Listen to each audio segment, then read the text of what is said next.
Hello friends, स्वागत है आप सभी को आपके अपने चैनल लाइफ क्लास ऑफिशियल पर। इस चैनल खास कर बनाया गया है आप लोगों के 12th के जितने भी बायोलॉजी के चैप्टर हैं उसको एकदम बारीकी से पढ़ाने के लिए, और साथ ही साथ उस टॉपिक से संबंधित जो भी क्वेश्चन हैं आपके बोर्ड एग्ज़ाम 12th के साथ साथ नीट के दृष्टि से भी आपको बताया जाएगा। और इसमें पूरे बायोलॉजी का हम लोग चैप्टर वाइज विश्लेषण करके पढ़ेंगे इस चैनल पर। और साथ ही साथ जो हमारा चैप्टर ख़त्म होगा उस चैप्टर का जो भी ऑब्जेक्टिव क्वेश्चन है हम लोग उसका भी सीरीज चलाएंगे। तो आप लोग इस चैनल को सब्सक्राइब कर ले और इस चैनल पे बने रहें, क्योंकि लगातार आप लोगों को इसी चैनल पर वीडियो उपलब्ध कराया जाएगा। तो हम लोग देख सकते हैं कि जिसमें आपका पहला चैप्टर है क्लास 12th के बायोलॉजी का, जीवों में जनन, रिप्रोडक्शन इन ऑर्गेनिज्म, जिसका हम लोग ये हमारा पहला लेक्चर है।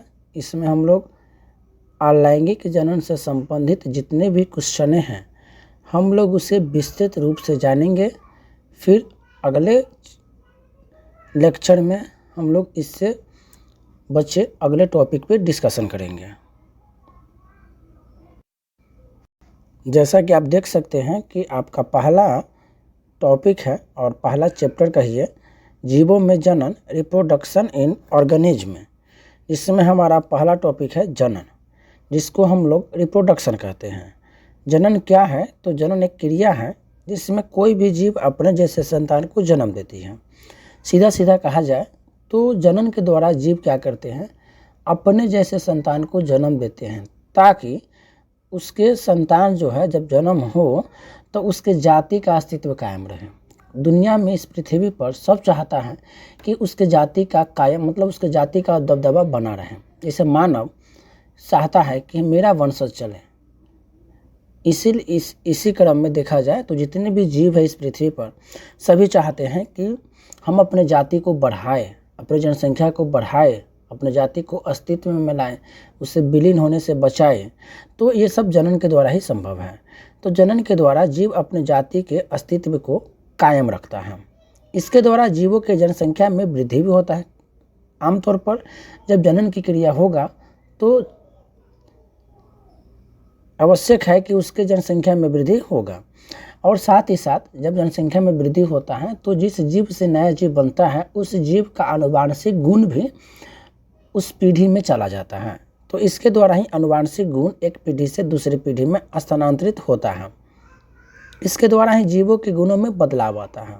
जब एक जीव का लक्षण दूसरे जीवों में जाता है तो समय समय पर वातावरण के प्रभाव से, वंशानुक्रम के प्रभाव से क्या होता है, उसके गुणों में भी परिवर्तन देखने को मिलता है। जनन दो प्रकार के होते हैं, 2 टाइप्स ऑफ रिप्रोडक्शन। इसमें पहला हमारा है अलैंगिक जनन और दूसरा है लैंगिक जनन। अलैंगिक जनन अनसेक्सुअल रिप्रोडक्शन। तो हम लोग इस लेक्चर 1 वाला वीडियो में खास करके अनसेक्सुअल रिप्रोडक्शन, अलैंगिक जनन से संबंधित जितने भी टॉपिक हैं, क्वेश्चन हैं, उस सब का बारी बारी से अभी जिक्र करेंगे। तो अलैंगिक जनन क्या है, अनसेक्सुअल रिप्रोडक्शन क्या है? तो अलैंगिक जनन जनन की एक ऐसी विधि है जिसमें एक जीव से नए जीव का उत्पत्ति होता है, अर्थात जनन की क्रिया में एक व्यक्ति भाग लेता है। ठीक है, इसमें हम लोग नहीं आते हैं। इसमें आपके छोटे छोटे जीवाणु आते हैं, छोटे जीव आते हैं, एक कोशिकीय जीव आते हैं। बहुकोशिकीय जीव रियल केस में कभी कभी होता है, लेकिन यह जो है अलैंगिक जनन की जो क्रिया है इसमें एक कोशिकीय जीव होता है और इसमें एक ही व्यक्ति भाग लेता है। तो यहाँ पे लिखा गया है कि जनन की क्रिया में एक व्यक्ति भाग लेता है। यह क्रिया एक कोशिकीय तथा बहुकोशिकीय दोनों प्रकार के जीवों में होता है। ऐसा नहीं है, गलत लिखा गया है। बहुकोशिकीय थोड़ा बहुत होता है, मान सकते हैं, लेकिन एक कोशिकीय में अधिकांश होता है। इसमें निषेचन की क्रिया नहीं होती है। इसमें जो है निषेचन की क्रिया नहीं होती है। इसमें उत्पन्न जीव हूबहू अपने जनक के समान होते हैं। अगर उसके जनक जिस तरह के हैं, जिस तरह का उसका ढांचा है, सेम टू सेम वो संतान अपने जनक के समान ही होगा। अन्यथा अगर वो नहीं होता है तो वैसे जीव का मृत्यु निश्चित है। और साथ साथ ये भी है कि उसके जो जीव होंगे, उसके जो संतान होंगे, उनके जीवन अवधि भी कम होता है। तो यहाँ लिखा गया है कि ऐसे जीवों का जीवन अवधि कम होता है। इसके द्वारा इनके जनसंख्या में तेजी से वृद्धि होता है। खास बात है क्योंकि इसके जनन में समय बहुत कम लगता है। आज जब समय बहुत कम लगेगा तो इसके जीवों की जनसंख्या में वृद्धि तेजी से होगा। ठीक है, तो इसके जनसंख्या में तेजी से वृद्धि होता है। इस प्रकार के जीवों में अनुकूलन की क्षमता बहुत कम पाई जाती है। जैसे कोई एक जीव है जो ठंडे इलाका में रहना पसंद करता है, लेकिन अगर उस जीव को गर्मी इलाका में रखा जाए तो बहुत जल्द ही उस जीव का मृत्यु हो जाता है। अतः हम कह सकते हैं कि उसमें अनुकूलन की क्षमता बहुत कम पाई जाती है।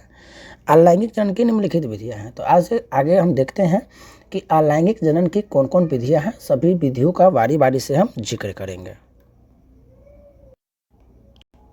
तो आप यहाँ पर देख सकते हैं कि अलैंगिक जनन की निम्नलिखित विधियाँ में पहला विधि है विखंडन, और जिसे हम लोग बोलते हैं फिजन। दूसरा है मुकुलन, इसी का नाम है कलिकायन बडिंग। तीसरा है प्लाज्मोटोमी। चौथा है गेमुअल विधि। पांचवा है पुनरुद्भवन, खंडीकरण, रीजेनरेशन। और छठा है बीजाणु स्पोर। इसमें पहला है विखंडन। फ्यूजन क्या है? तो विखंडन जो है अलैंगिक जनन की एक विधि है जिसमें जीव का एक कोशिका कई भागों में टूटकर प्रत्येक भाग नए जीव का निर्माण करता है। विखंडन मतलब क्या होता है कि इसमें एक कोशिकीय जीव आता है और वो एक कोशिकीय जीव टूट जाता है। दो भाग में या दो से अधिक भागों में भी टूट सकता है, मतलब कई भागों में टूट जाता है और जितने भी टूटे हुए भाग होते हैं वो सारे भाग एक नए जीव का निर्माण करते हैं। तो मुख्य रूप से जो विखंडन है उसके भी दो प्रकार है। पहला है द्विखंडन और दूसरा है बहुखंडन। द्विखंडन मतलब जिसमें जीव टूट कर दो भागों में बढ़ जाता है और दोनों भाग एक नए जीव का उत्पत्ति करता है। जैसे हो जाएगा अमीबा, यूग्लिना, प्लेनेरिया, सिराइटियम, रोनियोलैक्स हैं। ये बहुत ही इंपॉर्टेंट है इनके एग्जाम्पल सब, क्योंकि इनके एग्जाम्पल जो है ऑब्जेक्टिव में बनाए जाते हैं क्वेश्चन।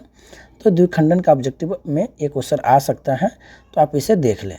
और दूसरा है बहुखंडन, मतलब जिसके जो जीव होंगे, इसमें जनक जो जीव होंगे उनका शरीर दो से अधिक भागों में विभाजित हो जाते हैं और जितने भाग में विभाजित होते हैं सारे भाग एक नए जीव का निर्माण करते हैं, जैसे अमीबा, प्लाज्मोडियम। अगला है दूसरा मुकुलन, कलिकायन बडिंग। तो मुकुलन जो है ये भी अलैंगिक जनन की एक विधि है जिसमें एक वयस्क जीव के सतह पर उभरी हुई संरचना निकलती है जिसे मुकुल कलिका या बड कहते हैं, जो बाद में अलग होकर एक नया जीव बनाता है। जैसे हो जाएगा हाइड्रा, ईस्ट, साइकोन, प्लेनेरिया, साइलिस और बाटिलस। तो आज तक एग्जाम में देखा गया है कि हाइड्रा, ईस्ट और प्लेनेरिया, हाइड्रा, ईस्ट और प्लेनेरिया से बहुत ज़्यादा क्वेश्चन पूछा गया है कि निम्नलिखित में से मुकुलन द्वारा उत्पन्न जीव कौन है। तो ये सब ऑप्शन में देखने को आपको मिलेगा। तीसरा विधि आपका प्लाज्मोटोमी। तो प्लाज्मोटोमी भी अलैंगिक जनन की एक विधि है। इसमें बहुकेंद्रीय जीवों में बिना केंद्रक विभाजन के ही नए बहुकेंद्रीय जीव बनता है। मतलब बिना केंद्रक के, अभी तक हम लोग जितना विधि पढ़ा है सभी में उसके जीव का जब विभाजन होता है तो केंद्रक का भी विभाजन होता है, लेकिन इसमें बिना विभाजन के ही दूसरे जीव बनता है। इसमें विभाजन जीव द्रव पर ही निर्भर करता है। जीव को जिंदा रहने के लिए जो उसमें जीव द्रव होता है, जो साइटोप्लाज्मा होता है, उस पे ही निर्भर करता है। जैसे हो जाएगा इसमें ओपेलाइना, पॉलीमिक्सा, ओपेलाइना और पॉलीमिक्सा, ये भी आपको याद रखना है। चौथा है गेमुअल या जेमुअल्स भी इसी को बोला जाता है। तो यह अलैंगिक जनन की एक विधि है। इसमें जीवों के शरीर में एक विशेष प्रकार की गोलाकार रचना पाई जाती है। इसमें जीवों के शरीर में एक विशेष प्रकार की गोलाकार रचना पाई जाती है। जब इस जीव का अचानक मृत्यु हो जाता है तो यह गोलाकार संरचना एक नए जीव का निर्माण करता है। समझने वाली बात है कि इसके बीच में गोलाकार संरचना होता है। जब उस जीव का किसी कारणवश अगर मृत्यु हो जाता है तो उसमें जो गोलाकार संरचना है वो क्या करता है, एक नए जीव का उत्पत्ति करता है। जैसे हो जाएगा स्पोर्जिला, स्पॉज। ठीक है, तो इसको आप याद रखिएगा। आप ध्यान से सुनो, सीधा आपके जहन में उतरेगा टॉपिक। बस आप इसको एक वीडियो को एक दो बार रिवाइज करके स्पीड में देख लीजिएगा ताकि आपको परमानेंट समझ में आ जाए। पांचवा है पुनरुद्भवन, खंडीकरण या खंडीभवन, रीजनरेशन, सब इसी का नाम है। ये भी अलैंगिक जनन की एक विधि है। इसमें किसी जीव का शरीर किसी कारण बस कई टुकड़ों में विभाजित हो जाता है। आज जब विभाजित होता है तो प्रत्येक टुकड़ा विकसित होकर एक नया जीव का निर्माण करता है। जितना भी भाग होता है सारा भाग एक नए जीव का निर्माण करता है। जैसे हो जाएगा हाइड्रा, प्लेनेरिया। बीजाणु, ये आपका अंतिम विधि है अलैंगिक जनन का, जिसे स्पोर कहते हैं। बीजाणु अति सूक्ष्म एक कोशिकीय एकल भित्ति संरचना वाला जीव होता है जो अंकुरित होकर एक नए पौधे को जन्म देता है। तो बीजाणु जनन द्वारा जो विधि है ये सिर्फ पौधों के लिए है, ये जीवाणुओं के लिए या जीवों के लिए सजीवों के लिए, पौधा भी तो सजीव ही है, जीव में ही आता है, उसके लिए नहीं है, तो सिर्फ पौधों के लिए है। जो पौधा जो बीज अंकुरित होकर पौधे को जन्म देता है। बीजाणु का निर्माण केवल शैवाल, कवक, मोनेरा एवं प्रोटिस्टा समूह के सदस्यों में होता है। तो एक क्वेश्चन बहुत बार पूछा गया है कि बीजाणु द्वारा अलैंगिक जनन किस में होता है? शैवाल, कवक, मोनेरा, इसमें से सभी, तो इनमें से सभी वाला ऑप्शन हो जाता है। जैसे हो जाएगा क्लामाइडोमोनास, राइजोपस, कोनोडिया, यूरेट्रिकस, एकाइंटिना। एक क्वेश्चन बहुत बार पूछा गया है कि अलैंगिक जनन में उत्पन्न जीव को क्या कहते हैं? तो आपको याद रखना है, अलैंगिक जनन में उत्पन्न जीव को क्लोन कहते हैं। प्रत्येक क्लोन को रैमेट कहते हैं। ये बहुत इंपॉर्टेंट ऑब्जेक्टिव है कि प्रत्येक अलैंगिक जनन में उत्पन्न जीव को क्लोन कहते हैं और प्रत्येक क्लोन को रैमेट कहते हैं। एक क्वेश्चन 2 नंबर में और बनाया हुआ क्वेश्चन है और जब बिहार बोर्ड में पूछा हुआ क्वेश्चन है कि अलैंगिक जनन में उत्पन्न जीव को क्लोन क्यों कहते हैं? ये सवाल उठेगा कि क्यों कहते हैं। तो अलैंगिक जनन में उत्पन्न जीव को क्लोन कहते हैं क्योंकि इसमें जनक कोशिका का विभाजन समान होकर उत्पन्न जीव हूबहू अपने जनक के समान होता है। क्योंकि जब जनक कोशिका का विभाजन होता है तो जो जीव जन्म लेता है वो जीव हूबहू अपने जन्म के समान होता है, इसीलिए जो है उसमें उत्पन्न जीव को क्लोन कहा जाता है। अगला ऑब्जेक्टिव है कि अलैंगिक जनन में समसूत्री विभाजन। याद आपको रखना है कि अलैंगिक जनन में कौन विभाजन होता है? तो समसूत्री विभाजन होता है। अलैंगिक जनन प्रायः निम्न वर्गीय पौधा, यह जो है निम्न वर्गीय पौधा जैसे ब्रायोफाइट्स, टेरिडोफाइट्स, शैवाल, कवक इत्यादि में होता है। तो दोस्तों हमने आपको अभी तक जो भी पढ़ाया वो अलैंगिक जनन से संबंधित सारी बातें थी। आपके 12th एग्जाम में इस अलैंगिक जनन में जितने भी टॉपिक आपको हमने पढ़ाया है इससे अलग क्वेश्चन नहीं आएगा। अब हम लोग नेक्स्ट वीडियो में जनन की जो दूसरा विधि है जनन, लैंगिक जनन, हम लोग उसके बारे में पढ़ेंगे।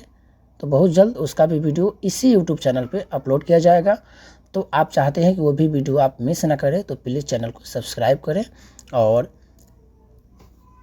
धैर्य बनाकर आप रहें। आपको सारी टॉपिक बारी बारी से इसी यूट्यूब चैनल पे समय से पहले जो आपका 2025 का जो बोर्ड एग्जाम आने वाला है उससे पहले सारे टॉपिक वाइज टॉपिक 12th का जो भी बायोलॉजी का क्वेश्चन है वो और उसका ऑब्जेक्टिव क्वेश्चन यहाँ तक कि MCQ भी कराया जाएगा इसी यूट्यूब चैनल पे।